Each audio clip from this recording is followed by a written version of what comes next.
여러분, 요즘 장에 가보면 아마 깜짝깜짝 놀라실 거예요. 이 대파 한 단이 와우 7,000원 정도 갑니다. 아니 7,000원도 싸다고 이야기합니다. 이게 한 단 한 단 자체가 20,000원까지 갔었다고 이야기할 정도로 대파가 폭등 아니라 이것을 뭐라고 해야 돼요? 금파라고 이야기하더라고요. 가락동 농수산물 시장에서도요, 장사를 30년, 40년 했던 사람들이 한결같이 하는 말이 이런 물가는 처음 본다. 아마 100년 만에 처음이 아니겠느냐, 뭐 이렇게까지 이야기할 정도입니다. 이게 대파 한 단에 보통 1,500원, 2,000원, 뭐 많으면 한 3,000원, 3,000원, 3,500원 이렇게 가는 게 일반적입니다. 예, 그런데 7,000원, 7,500원, 만원, 20,000원까지 간다고 하니 예, 상인들도 지금 놀라고 있는 거예요. 상인들도. 와, 엄청나다 이런 이야기가 계속 나옵니다. 제가 슈퍼 인플레이션이라고 달았잖아요. 이 슈퍼 인플레이션은 두 자릿수의 물가가 오르는 것을 슈퍼 인플레이션이라고 합니다. 바로 이 대파에서는요, 예, 슈퍼 인플레이션이 이미 나타나고 있는 겁니다. 그런데 대파만 이렇지 않다는 겁니다. 지금 밥상 물가라고 하는 많은 제품들이 그야말로 슈퍼 인플레이션을 이루고 있습니다. 대파가 124.5% 올랐다고 이야기할 정도고요. 최근 5년간의 평균치 대비한 겁니다. 사과도 63.8%. 사과 10개 하나에 3,523원이면 보통 요즘 사과 하나 살라 그러면 하나에 5,000원 정도 줘야 됩니다. 5,000원. 네, 사실 5,000원 정도 줘야 돼요. 양파도 62.7%예요. 1kg에 3,456원이요. 달걀이요. 이거는 천정부지입니다. 특난 좋은 거 하나 살라 그러면요. 보통 한 3,000원, 4,000원도 비싸다 그랬거든요. 지금은 8,000원, 9,000원 가는 게 예산일이니까 이게 뭐 44.1%나 올랐다니 이게 슈퍼 인플레이션이 아니고 뭐겠습니까? 쌀도 마찬가지입니다. 쌀도 지금 계속 고공행진 중이에요. 6273원까지 올라서 30%나 올랐어요. 30%나. 폭등 맞죠? 최소한 밥상 물가에 있어서만 보면 지금 슈퍼 인플레이션이에요. 물론 물가라는 것은 기본적으로 460개에 해당되는 품목의 가중치를 가지고 물가를 정하기 때문에 이 밥상 물가만 가지고 계산할 수는 없습니다만은 지금 우리가 먹는 물가, 장바구니 물가는 엄청나다는 이야기가 여기서 통하는 이야기입니다. 문제는요, 앞으로도 어떻게 될지 모른다는 사실입니다. 계속 물가들이 오르고 있어요. 물가들이. 특히 국제 물가가 많이 오른다는 거, 예, 이것도 심각한 문제 중에 하나입니다. 보세요. 대두 가격이 엊그제만 하더라도 52% 올랐다 했는데 지금이요, 며칠 사이에 보면 62.85% 올랐습니다. 2020년 대비 2021년 2월 24일까지가 보면 이게 부셸당 1423.75달러니까 엄청나게 오른 거죠. 밀 가격도 마찬가지입니다. 밀 가격도 41%선 올랐다고 했는데 지금 45.05%까지 또 올랐어요. 이게 시카고 선물 거래소에서 이루어지는 가격이거든요.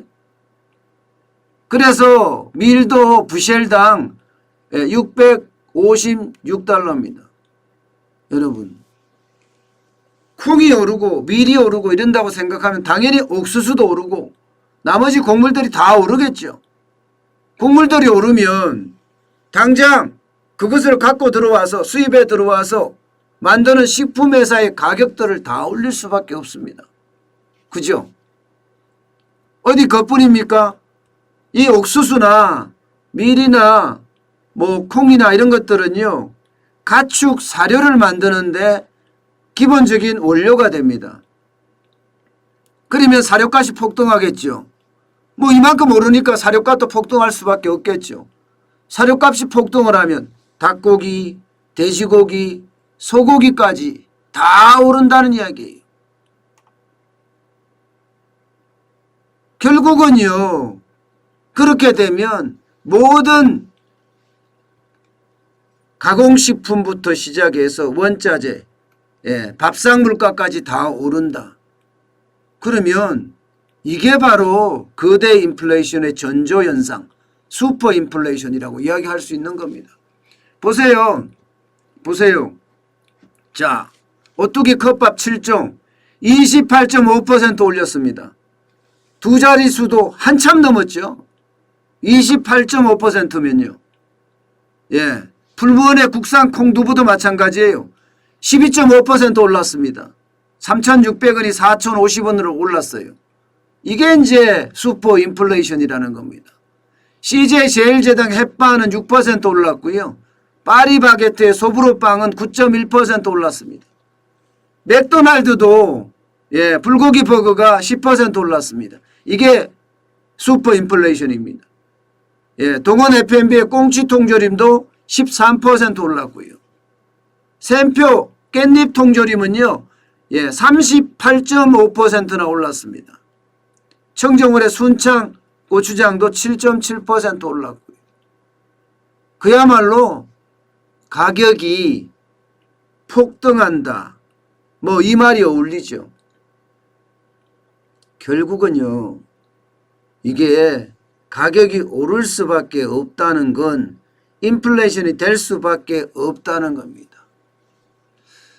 저는 결국은 원자재나 밥상 물가 이것 때문에 슈퍼 인플레이션은 올 수밖에 없다고 봅니다. 그러면 왜 이렇게 가격이 천정부지로 솟아오를까요? 기본적으로는요, 이상기후 탓입니다. 이상기후. 지금 라니냐 현상이 전 세계를 휩쓸고 있잖아요. 어떤 쪽에는 폭우를 내리고요. 어떤 쪽에는 폭설을 내리고요. 어떤 쪽에는 가뭄을 엄청나게 가져옵니다. 대한민국만 하더라도 작년에 장마가 54일 동안 장마를 졌어요. 그야말로 열대 우림 지역이나 다름없을 정도로 비가 오랫동안 왔습니다. 비가 오랫동안 오면 어떻게 됩니까? 야채들이 다 상해서 물러 터집니다. 대파 가격이 이렇게 오른 것도 그 이유예요. 작년 여름에 대파를 잘 가꿔서요, 이게 저장이 되고 또 하우스로 들어가고 해야 되는데 그때 다 망했으니까, 물러 터졌으니까 저장을 할 수가 없었던 겁니다.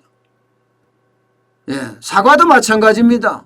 사과도 열매가 한창 맺을 때 햇빛이 없었으니까 사과가 그만큼 덜 달린 거거든요. 결국 이상기후가 밥상 물가도 올리고 세계적으로도 곡물 가격을 다 올린 겁니다. 여기에 두 번째, 코로나19가 창궐했어요. 그래서 노동력이 이동할 수 있는 그런 한계를 만들어냈습니다. 아니 사람이 가야지, 기계가 가야지 농사를 짓는데 코로나19 때문에 이동 제한이 딱 걸린 겁니다. 그러니까 농사를 짓고 싶어도 사람이 없어서 못 지은 거예요. 그래서 수확량이 뚝 떨어진 겁니다. 여기에 세 번째, 세계 각국이 돈을 다 풀었잖아요. 대한민국만 돈을 많이 푸는 게 아니에요. 피해가 심각한 나라들은 더 많은 돈을 풀었습니다. 미국만 하더라도 3조 달러를 푸는 데다가 다시 바이든 행정부는 1.9조 달러요. 1조 9천억 달러를 또 푼다고 하잖아요. 돈을 많이 푸니까 돈의 가치가 떨어지죠. 돈의 가치가 떨어지니까 여러분, 실물의 가치가 올라갈 수밖에 없습니다. 그러니까 곡물 가격이 올라가고 원자재 가격이 올라가는 거죠. 여기에다 하나 더, 많은 투자자들, 돈 있는 사람들이요, 인플레이션 해지 수단으로 곡물에다가 원자재에다가 투자를 해요. 투자하는 돈이 많이 들어오면 어떻게 되겠어요?